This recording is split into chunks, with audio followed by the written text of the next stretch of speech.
성경은 믿음으로 구원을 받는다. 그런 말씀을 하셨습니다. 그런데 사람들이 각자가 생각하는 어떤 그 믿음의 의미가 제각기 다르다라는 거예요. 그래서 성경에서 말씀하시는 믿음이라는 게 뭔가 하는 것을 우리가 오늘 본문 안에서 함께 살펴보았으면 좋겠습니다. 오늘 본문에 나오미가 이제 고향 땅 베들레헴으로 돌아가려고 했을 때 그에게는 2명의 자부가 있었습니다. 그런데 이들 자부는 이미 남편이 죽은 상태라 과부였습니다. 당시의 여성의 신부는 자신이 독자적으로 자신의 삶을 결정할 그런 어떤 위치가 아니었습니다. 그래서 그들은 결국 시모인 나오미를 따라 그 고향 베들레헴으로 가야만 했습니다. 근데 이제 시모인 나오미가 보니까 두 며느리가 너무 불쌍한 거예요. 남편을 잃고 아무것도 없는 자신을 따른다고 하는 것이 이 여인들에게 얼마나 고통스러운 것인가 하는 것을 나오미가 잘 알고 있었습니다. 그래서 돌아가라고 했어요. 근데 이 두 며느리가 그래도 따르겠다고 이야기를 하니까 나오미가 나에게 무슨 소망이 있어서 나와 함께 하려고 하느냐. 나에게 무슨 아들이 있어서 뭐 그거를 보고 너희들이 희망을 가지고 살겠느냐. 설령 내가 오늘 자녀를 낳는다 할지라도 그 자녀를 너희들이 언제까지 기다릴 수 있겠느냐. 말이 되지 않으니까 돌아가라고 했습니다. 결국 오르바는 이제 고향 땅으로 돌아가게 됩니다만 며느리 룻은 끝까지 시모인 나오미와 함께 하겠다고 결단하는 그런 내용입니다. 14절의 말씀인데 다시 한번 읽겠습니다. 읽어봅시다. 시작.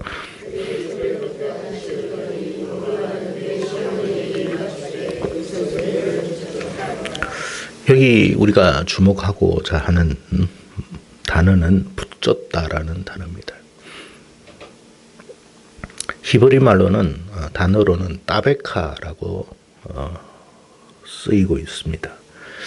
이 단어의 의미는 뭐냐면 뭔가 단단히 붙잡는다라는 그런 의미로 사용되고는 있지만 히브리의 이 단어는 좀 더 깊은 의미를 가지고 있습니다. 이 단어의 동사의 뜻은 두 개의 물체가 물리적으로 딱 달라붙어서 떨어지지 않는 상태, 그런 단어입니다. 창세기 2장 24절에서 이 단어가 쓰였는데 어떻게 쓰였냐면 남자와 여자가 연합하여 한 몸을 이룬다 할 때 그 연합이라는 단어가 바로 따베카입니다. 전혀 떨어질 수 없는 상태, 그게 연합입니다. 그 단어를 쓴 거예요. 욥기 19장 20절에서는 욥이 얼마나 여러분 어떤 그 공고함과 또 질병으로 몸이 말라버렸는지 이 가죽이 뼈에 붙었다라고 할 때 이 단어가 쓰였어요. 그러니까 뼈하고 가죽이 완전히 하나가 되어버린 상태. 완전 미라가 된 거예요. 욥이.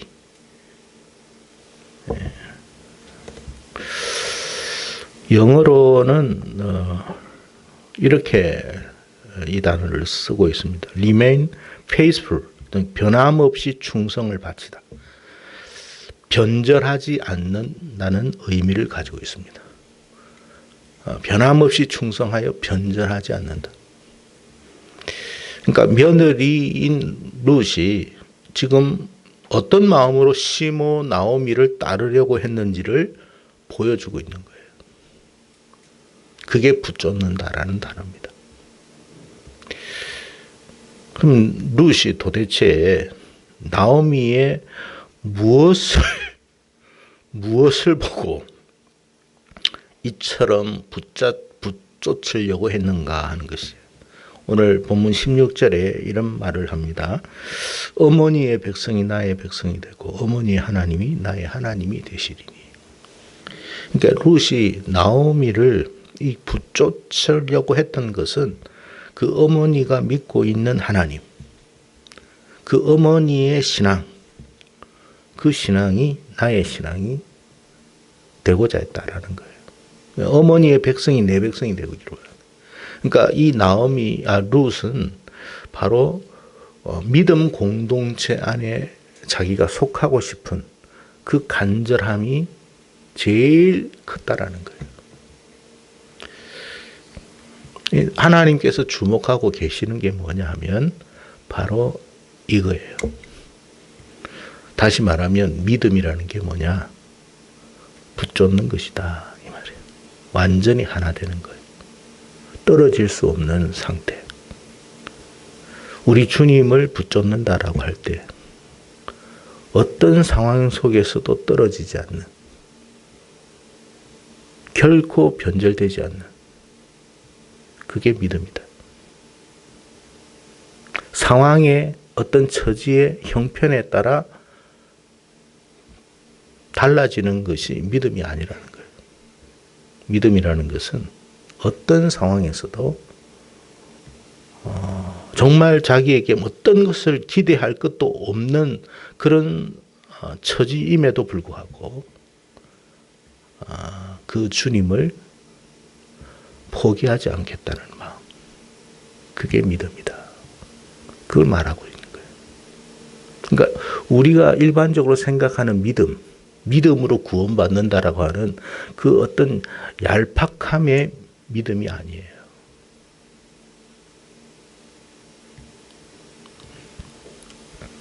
결국 당시 이스라엘에 많은 여성들이 있었잖아요. 근데 그 여성들 가운데 하나님께서 약속의 씨를 주시지 않고 바로 이 룻을 통해서 하나님께서 약속의 씨를 허락하십니다. 그래서 이 룻을 통해서 다윗이 나오고 다윗을 통해서 어떻게 해요? 예수 그리스도가 나오게 되는 거예요. 그러니까 이 계보, 마태복음에 보면 계보가 나오잖아요. 누가 누구를 낳고 누가 누구를 낳고. 그 계보의 이어짐이 그 믿음의 계보가 어떻게 그 믿음의 의미를 말하고 있는지를 알아야 돼요. 어떤 상황 속에서도 어떤 처지 속에서도 결코 내가 주님을 떠나는 일은 없다. 그런 말이에요. 죽으면 죽겠다는 뜻이에요. 그게 믿음이다. 그 믿음이 자기를 어떻게 한다고요? 구원한다. 그 말이에요. 그래서 우리는 룻기를 통해서 이 같은 믿음을 우리가 어떻게 해야 돼요?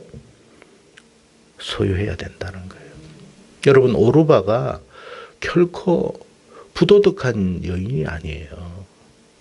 이만큼 했으면 잘한 며느리죠. 요즘 이런 며느리, 오르바 같은 며느리 찾으려고 해도 찾을 수도 없습니다. 뭐 나오미에게서 기대할 게 있어요? 응?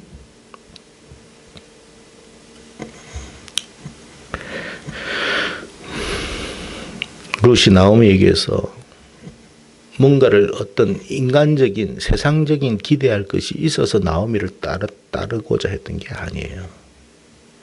나오미는 여러분 아들도 없어요. 나오미가 무슨 고향 땅에 무슨 많은 땅이 있고 재산이 넉넉하냐, 그것도 아니에요. 다 알고 있었을 거예요. 고향 땅에 가가지고 어떻게 했습니까? 남의 집 밭에 가가지고 이삭 줍기 했잖아요. 그러니까 뭔가 재산을 기대할 것도 없는 상태예요. 그리고 지금 이 룻이 제가 볼 때는 굉장히 젊은 여성이거든요. 젊은 여성이 남은 생애라는 게 있잖아요. 그 홀로 여러분 과부로서 살아야 된다라는 게 그게 여러분 과연 쉬운 일이냔 말이에요. 자기도 자기 인생에 대한 그 보상을 받고 싶어하는 마음이 있지 않겠습니까? 지금까지는 내가 뭐 남편 잘못 만나가지고 아주 이상한 거 만나가지고 남편 빨리 죽고 뭐 아무것도 없는 상태가 됐지만 이제라도 좀 팔자를 내가 고쳐서 좀 내 인생이 달라지고 싶어하는 그런 어떤 마음이 왜 없었겠냔 말이에요. 근데 룻이 정말로 나오미를 따르고자 했던 한 가지 이유는 그 모든 것이 하나도 없어요. 오직 어머니의 하나님이 나의 하나님이 되고 어머니의 백성이 내 백성이 되는 것. 이게 뭔 좀 죄송한 표현입니다만 개 풀 뜯어먹는 소리를 하냐 말이에요. 이게 무슨 내 인생에 도움이 되냐 말이에요. 응? 어머니의 하나님이 내 하나님이 되고 어머니의 백성이 내 백성이 된다고 내 인생이 달라지냔 말이에요. 내 팔자가 고쳐지냔 말이에요. 전혀 없습니다. 룻이 그것을 모르고 지금 나오미를 따르겠다고 하는 게 아니에요. 근데 하나님이 지금 그걸 보는 거예요. 하나님이 우리의 삶의 모든 것들을 다 보십니다.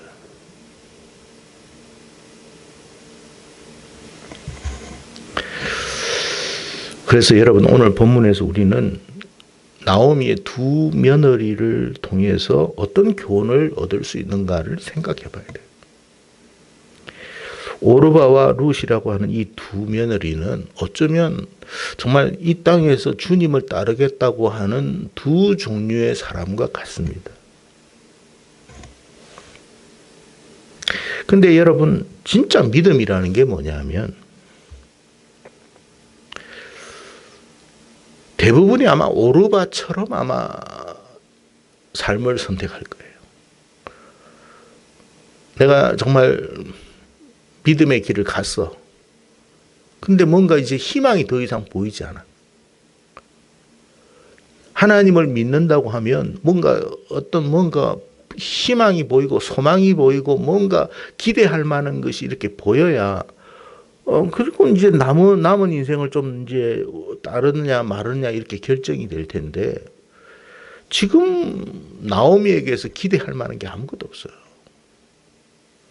달랑 있다라고 하는 것은 뭐예요? 어머니 하나님 나의 하나님이고 어머니 백성이 나의 백성 뭐 이거밖에 없단 말이에요.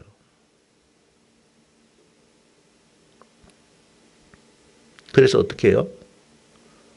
대부분의 사람들이 거기에서 멈춰버려요. 오르바처럼. 인간적으로 나쁜 것은 아니에요. 어떻게 보면 참 현명한 선택을 한 것이라 할 수 있어요. 자기의 생애에 있어서는.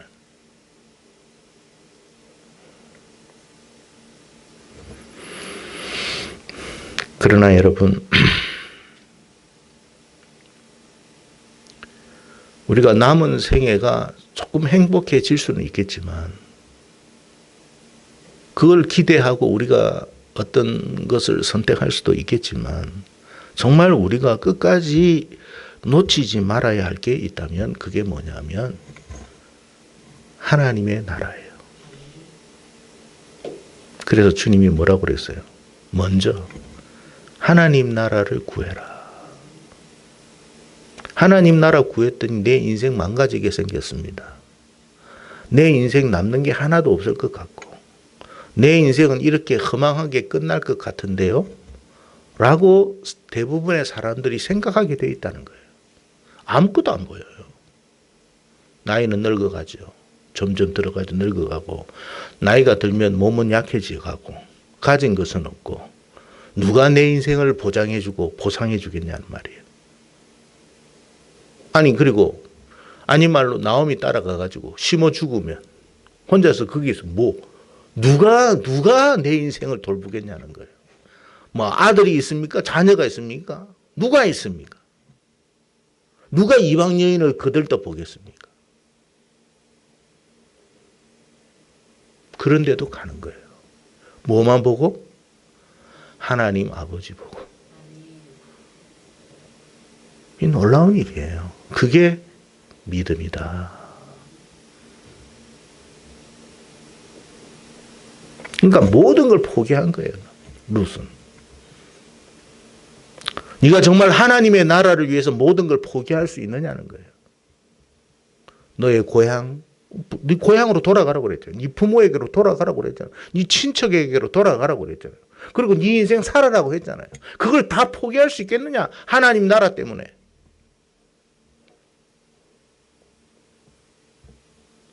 네 남은 인생의 그 행복을 네가 포기할 수 있겠느냐? 하나님 나라 때문에.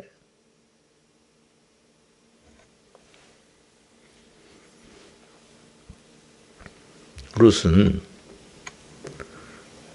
그럼에도 불구하고 그의 시모를 붙여쳤다 그랬어요. 다시 붙잡는다는 이 단어를 마음에 깊이 새기십시오.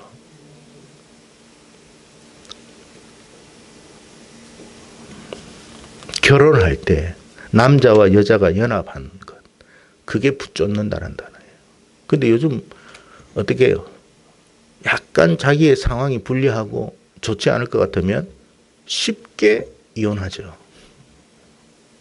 쉽게 깨버려요. 뭐 성격이 안 맞느니, 뭐가 어떻느니, 저떻느니 다 이야기합니다.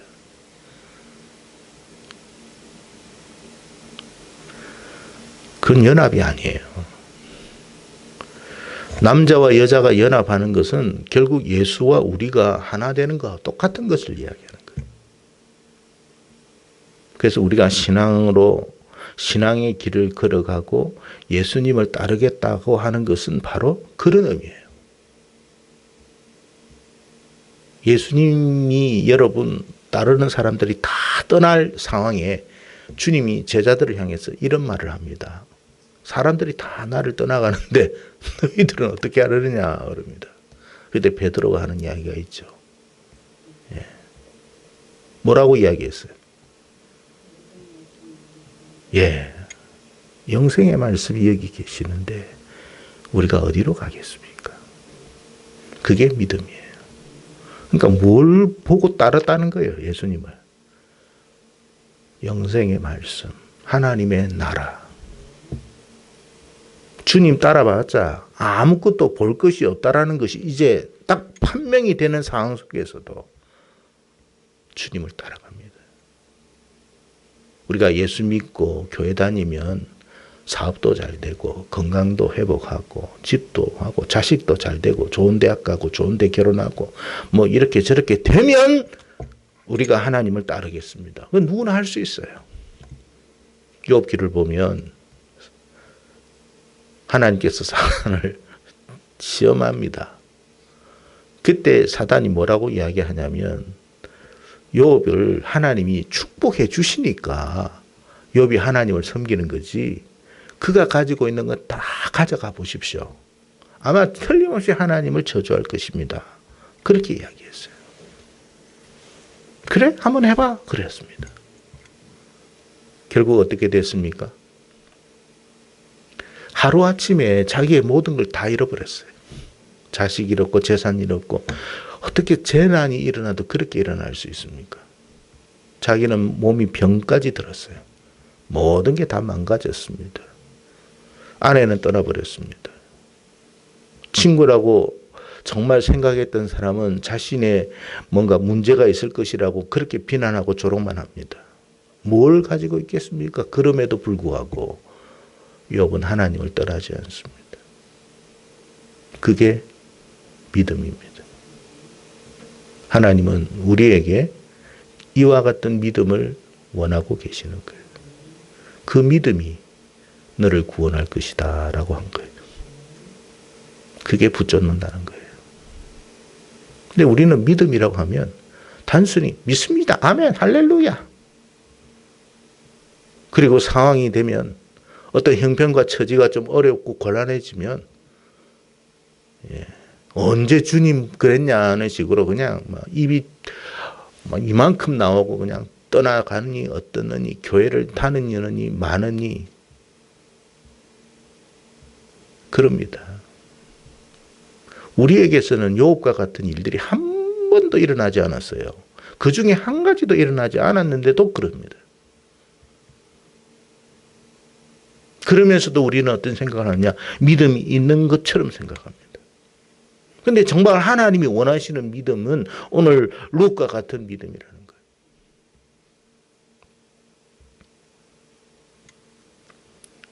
뼈와 살이 한 몸이 된 것처럼, 하나가 된 것처럼,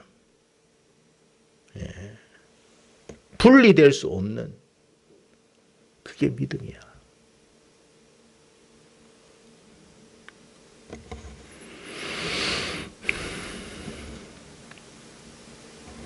여러분, 우리가 예수 믿을 때 믿는 가운데 여러분 아마 그럴 거예요. 근데 항상 좋은 일만 일어나는 것은 아니잖아요. 때로는 그렇지 않은 일들이 계속해서 연속적으로 일어날 때가 많습니다. 하나님 앞에 기도합니다. 이것 좀 회복시켜 달라고 하는데 영 하나님께서 우리 기도 들어주시지도 않는 것 같아요. 네? 자녀를 위해서 축복하며 기도를 해도 자녀가 잘 되는 것 같지도 않고, 하는 일들을 위해서 하나님 앞에 간구하고 은혜를 구했더니 그 일도 신통치 않고, 집안의 여러 가지 일들은 자꾸만 우환이 드는 것처럼 여러 가지 복잡하고 골치 아픈 일들이 정말 더 쌓여만 가고, 그럴 때 어떻게 해요? 에라, 기대할 것도 없다. 그런 생각하지 않습니까? 뭘 하실 것 같아요? 하나님이 지금 뭘 보기를 원해요?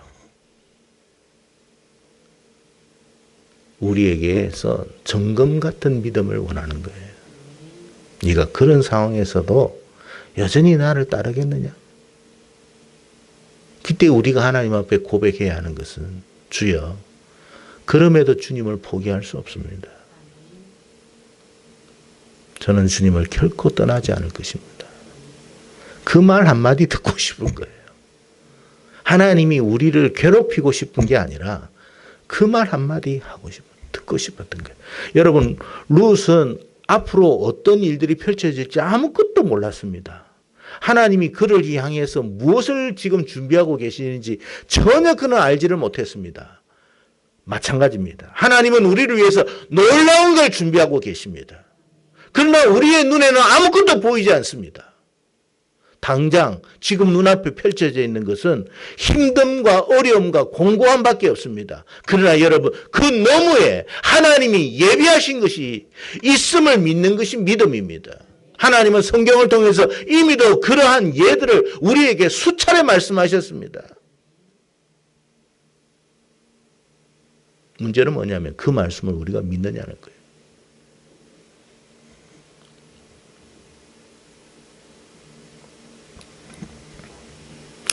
우리의 형편과 처지에 따라서 믿음이 변질되는 것은 믿음이 아닙니다. 진정한 믿음은 정말로 우리가 기대할 것이 없다고 하더라도, 이 세상적인 것이 전혀 우리에게 기대할 만한 것이 없어 보인다 할지라도 나는 하나님 떠나지 않을 것입니다. 하나님 포기하지 않을 것입니다. 나는 하나님의 나라를 원합니다. 이 땅의 어떤 세상적인 어떤 번영과 세상적인 어떤 즐거움과 쾌락과 유익과 그런 어떤 부함이 아니라 하나님의 나라를 원합니다. 이 땅에서의 생명이 아니라 하나님이 주시는 생명을 얻기를 원합니다. 이 땅에서의 축복이 아니라 하나님이 주시는 축복을 원합니다. 그게 믿음이에요.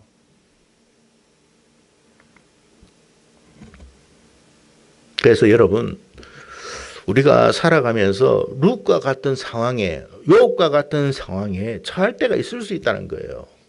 아무것도 보이지 않아요. 정말 기대할 만한 것이 그 어떤 일도 없는, 그럼에도 불구하고 하나님을 믿는 믿음이 변질되지 않도록 우리의 입술에서 원망과 불평하지 않는 입술이 되도록 기도하십시오.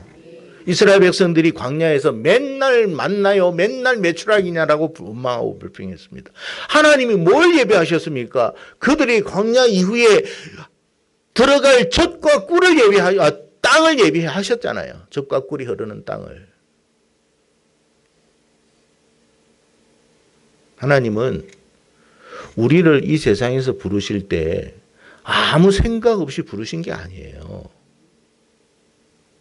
우리가 상상할 수 없는 것을 예비하고 부르신 거예요.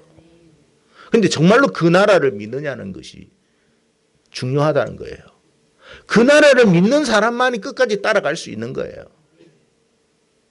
그래서 먼저 그 나라를 구해라. 먼저 그 의를 구해라. 그리하면 이 땅의 것도 더해주겠다. 그래서 욥은 다 잃었지만 하나님을 포기하지 않았어요. 그가 하나님 앞에 뭔가 궁금했던 것은 왜 이 세상에 이렇게 우리가 이해할 수 없는 일들이 발생하느냐에 대한 회의였어요. 의문이었어요. 그걸 알고 싶었던 거예요. 자기의 처지에 대한 한탄이 아니라 왜 이와 같은 일들이 일어나느냐에 대한 회의감이 들었던 거예요. 하나님 앞에 따지고 싶었던 거예요. 그때 하나님이 나타나서 하신 말씀이 하나님에 대해서 설명하지는 않아요. 그렇지? 여러분 성경 보세요. 욥기를 보면 내가 이런 사람이다. 내가 어떻다. 내가 이런 존재다. 뭐 이런 거 전혀 설명. 내가 만든 피조물에 대해서 네가 한번 고민해 본 적이 있느냐? 생각해 봤느냐? 한번 네가 연구해 봤느냐? 무슨 말입니까? 우리가 여러분 하나님이 만든 창조물도 다 알지 못하는데 어떻게 창조주를 네가 알겠느냐? 내가 설명한들 네가 알 수나 있겠느냐? 다만 우리가 그 창조주를 믿으면 그냥 받아들일 수밖에 없어요. 그래서 욥이 뭐랍니까? 내가 죄 가운데 회개하나이다 그랬어요. 내가 입술을 닫겠습니다라고 그랬어요. 우리가 뭘 하나님 앞에 설명을 요한들, 우리가 뭘 여러분 들은들 알 수가 있겠냔 말이에요.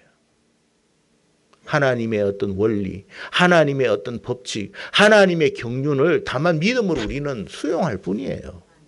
다만 뭘 우리는 아느냐? 하나님의 선하심을 믿는 거죠. 그게 믿음이에요.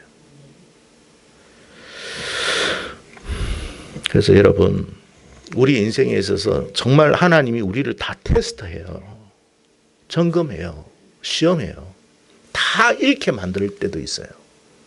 심지어는 건강을 잃고 심지어는 나에게서 함께했던 사람들이 다 떠나갈 때도 있어요. 그래도 우리는 어떤 생각을 가지고 있어야 되느냐면 나를 향한 하나님의 선하심 그리고 나를 위하여 예비하신 하나님의 나라 그걸 의심하지 말라는 거예요. 끝까지 그것을 붙들 때 결국 모든 것이 회복이 되기 시작해요.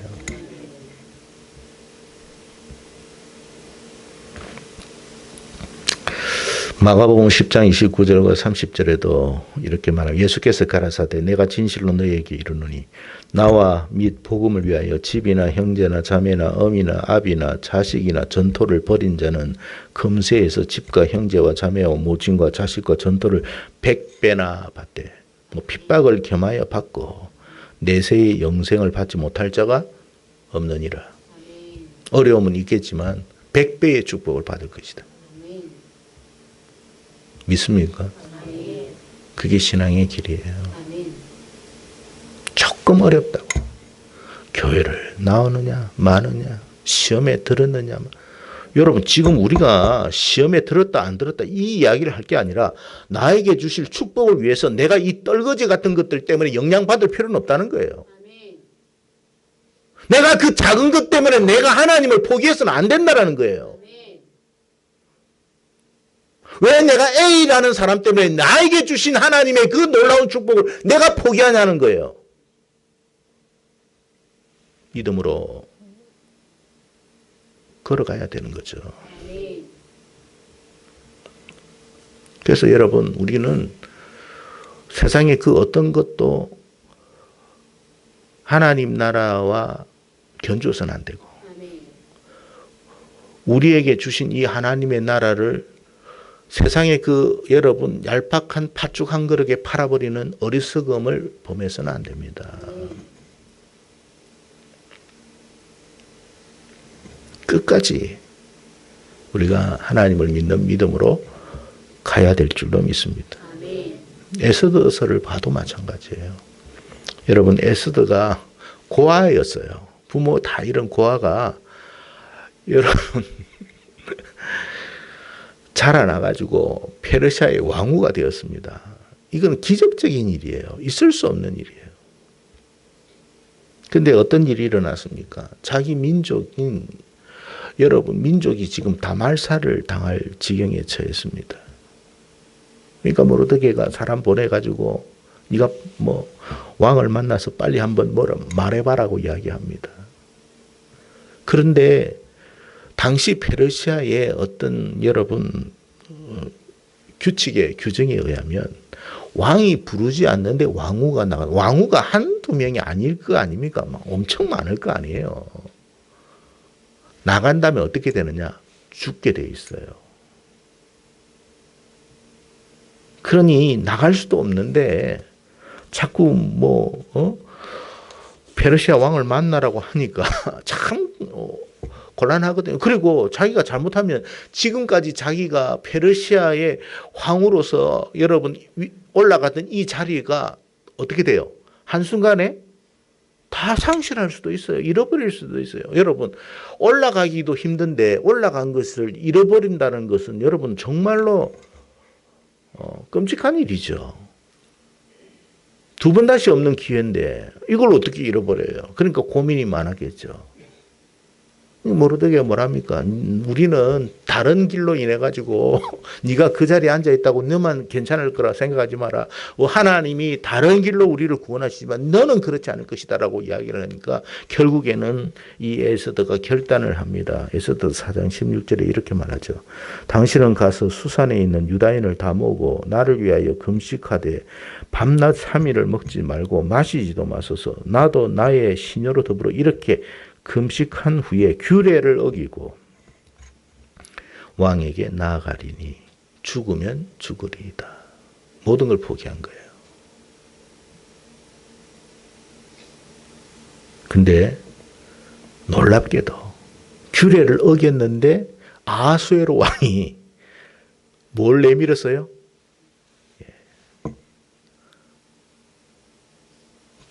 그 봉을 내밀었어요. 그는 산다라는 거예요. 결국 반전이 일어났죠. 누가 하셨겠어요? 하나님입니다. 아수에로 왕은 에서도 없어도 여자들은 많아요. 근데 그 눈을 하나님이 그 에서들을 아름답게 본 거예요. 긍휼히 본 거예요. 너무 이쁜 거야. 그러니까 나라 반도 준다고 그러지. 그 눈을 누가 만들었습니까? 누가 그렇게 만들었어요? 하나님이 하신 거예요. 모든 것을 내가 잃어도 하나님의 나라와 그 백성을 위해서 죽으면 죽겠습니다. 그럴 때 역사가 일어나는 거예요. 그게 믿음이다. 그래서 여러분 신앙생활 하면서 조금 어렵고 힘들고 조금 곤란하고 조금 앞이 캄캄하다고 하나님 원망하고 교회를 뛰쳐나가고 불평하는 그런 인생 되지 마세요. 그거는 뭐와 같으냐? 하나님 주신 그 놀라운 밥상을 자기 스스로 엎어버리는 거하고 똑같은 거예요. 너무나 어리석은 짓 하지 마세요. 그래서 여러분 교회 나올 때는 겸손해야 되는 거예요. 왜 우리를 자꾸 죄인이라고 이야기하느냐? 죄인이라는 것을 알 때 겸손하지. 스스로가 의인이라고 생각하면 교만하지. 누가 여러분 그거 하겠습니까? 내가 누군데라고 하지. 내가 죄인이기 때문에 머리를 못 드는 거고 은혜를 구하는 거고 조금 뭔가 여러분 안 좋은 소리를 들어도 그 당연하지, 내가 죄인이니까. 근데 자기가 죄인이 아니라고 생각하니까 막 다른 사람 비판하고 판단하고 뭐가 어떻고 저떻고 이게 좋니 저게 좋니 이래야 되느니 저래야 되느니. 그러면 당신이 하나님 하시지.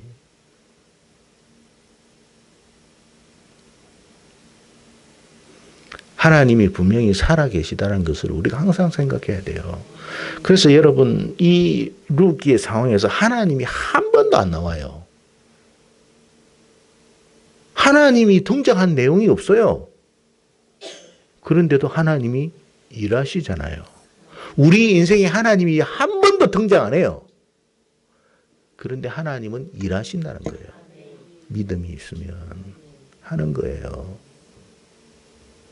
그런 우리가 되기를 축복합니다. 그래서 어쩌면 여러분 우리가 하나님 나라를 위해서 주일 성수할 수도 있어요.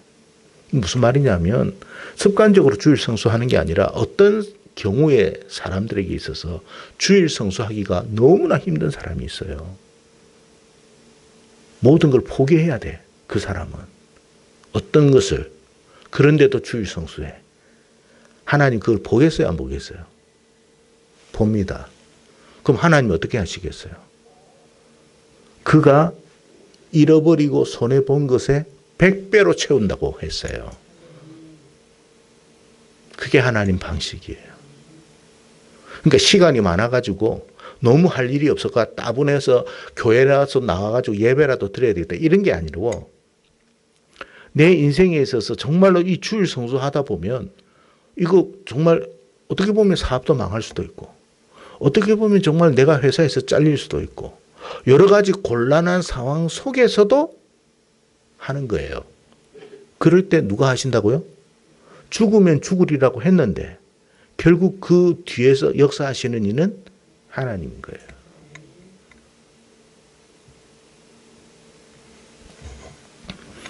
온전한 11조 드리는 것 다 마찬가지예요. 그거 드릴 수 있는 형편이 안 될 수도 있어요.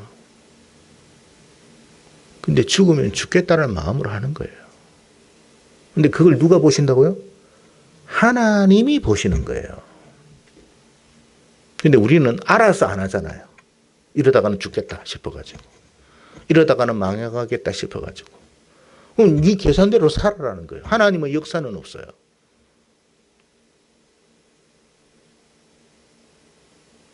우리는 믿음으로 살아가야 돼요. 내가 누군가에게 좀 손해보고 억울한 일 당해도 그게 하나님의 나라를 위한 거라면 그렇게 하겠습니다. 응? 우리가 여기 있으면서 다 각자 얼굴도 다르고 성격도 다르고 자라온 환경도 다르고 배경도 다르잖아요. 나는 저 옆에 있는 애 너무 싫어. 이럴 수도 있거든요. 그런데도 주의 몸된 교회를 위해서 내가 희생하고 포기하고 인내한다면 하나님 그걸 보시는 거예요. 아시겠어요? 그런 우리가 되기를 바랍니다.